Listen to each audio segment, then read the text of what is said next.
ಕಳ್ಳೆಪುರಿ ಒಗ್ಗರಣೆ ಈಸಿಯಾಗಿ ಕ್ವಿಕ್ಕಾಗಿ ಮನೆಯಲ್ಲೇ ಮಾಡ್ಕೋಬೋದು. ಸಂಜೆ ಟೀ ಟೈಮಲ್ಲಿ ಒಳ್ಳೆ ಸ್ನ್ಯಾಕ್ಸ್ ಅಂತಲೇ ಹೇಳ್ಬೋದು.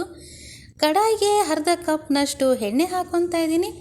ಎಣ್ಣೆ ಸ್ವಲ್ಪ ಬಿಸಿ ಆಗಲಿ. ಬಿಸಿ ಆದಮೇಲೆ ಅರ್ಧ ಕಪ್ಪಷ್ಟು ಕಡಲೆಕಾಯಿ ಬೀಜನ ಹಾಕ್ಕೊತಾ ಇದ್ದೀನಿ.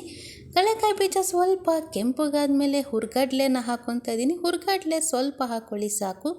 ಸ್ವಲ್ಪ ಕರ್ಬೇವಿನ ಸೊಪ್ಪು ಜಾಸ್ತಿ ಇದ್ರೇ ಫ್ಲೇವರ್ ತುಂಬ ಚೆನ್ನಾಗಿರುತ್ತೆ. ಹಾಗೆ ಜಜ್ಜಿರುವ ಬೆಳ್ಳುಳ್ಳಿನ ಹಾಕ್ಕೊತಾ ಇದ್ದೀನಿ. ಬೆಳ್ಳುಳ್ಳಿನ ಈ ರೀತಿ ಜಜ್ಜಿಬಿಟ್ಟೆ ಹಾಕ್ಕೊಳ್ಳಿ, ಇಲ್ಲಾಂದರೆ ಎಣ್ಣೆಗೆ ಹಾಕಿದ ತಕ್ಷಣ ಸಿಡಿಯುತ್ತೆ. ಸ್ವಲ್ಪ ಬೆಳ್ಳುಳ್ಳಿ ಫ್ರೈ ಆದಮೇಲೆ ಕಟ್ ಮಾಡಿರುವ ಒಣಕೊಬ್ಬರಿನ ಹಾಕ್ಕೊತಾ ಇದ್ದೀನಿ. ಹಾಗೆ 1/4 ಚಮಚದಷ್ಟು ಹಿಂಗನ್ನು ಹಾಕ್ಕೊತಾ ಇದ್ದೀನಿ. ಖಾರಕ್ಕೋಸ್ಕರ ರೆಡ್ ಚಿಲ್ಲಿ ಪೌಡರ್, ಹಾಗೆ ಕಲರ್ಗೋಸ್ಕರ ಅರಿಶಿನ ಹಾಕ್ಕೊತಾ ಇದ್ದೀನಿ. ಸ್ವಲ್ಪ ಉಪ್ಪು ಹಾಕ್ಕೊತಾ ಇದ್ದೀನಿ. ಹಾಗೆ ಸ್ವಲ್ಪ ಸಕ್ಕರೆನ ಹಾಕ್ಕೊತಾ ಇದ್ದೀನಿ. ಉಪ್ಪು ನೋಡಿಬಿಟ್ಟು ಹಾಕ್ಕೊಳ್ಳಿ. ಕಡಲೆಪುರಿಲೂ ಉಪ್ಪಿರುತ್ತೆ, ಸ್ವಲ್ಪ ಹಾಕ್ಕೊಳ್ಳಿ ಸಾಕು. ಈಗ ಕಡಲೆಪುರಿನ ಹಾಕ್ಕೊತಾ ಇದ್ದೀನಿ.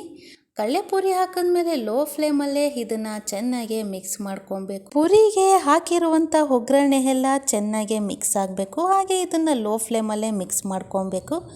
ನೋಡಿ, ಈಗ ಕಡಲೆಪುರಿ ಒಗ್ಗರಣೆ ರೆಡಿ ಆಗಿದೆ. ಈ ರೀತಿ ಸ್ನ್ಯಾಕ್ಸ್ ರೆಸಿಪಿನ ಸಂಜೆ ಟೈಮಲ್ಲಿ ಮಕ್ಳಿಗೆ ಮಾಡಿಕೊಟ್ರೆ ತುಂಬಾ ಇಷ್ಟಪಟ್ಟು ತಿಂತಾರೆ. ಹಾಗೆ ಇದಕ್ಕೆ ಸ್ವಲ್ಪ ಈರುಳ್ಳಿ, ಟೊಮೆಟೊ, ಕ್ಯಾರೆಟ್, ಕೊತ್ತಂಬರಿ ಸೊಪ್ಪೆಲ್ಲ ಹಾಕಿ ಚುರುಮುರಿ ಥರ ಮಾಡಿಕೊಟ್ರು ತುಂಬಾ ಇಷ್ಟಪಡ್ತಾರೆ. ಒಂದು ಸಲ ಟ್ರೈ ಮಾಡಿ ನೋಡಿ, ತುಂಬ ಕ್ವಿಕ್ಕಾಗಿ ಈ ಸ್ನ್ಯಾಕ್ಸ್ ರೆಡಿ ಆಗೋಗುತ್ತೆ. ಈ ರೆಸಿಪಿ ನಿಮಗೇನಾದರೂ ಇಷ್ಟ ಆಗಿದರೆ ಪ್ಲೀಸ್ ಲೈಕ್ ಮಾಡಿ, ಶೇರ್ ಮಾಡಿ ಆ್ಯಂಡ್ ಸಬ್ಸ್ಕ್ರೈಬ್ ಮಾಡಿ. Thank you for watching.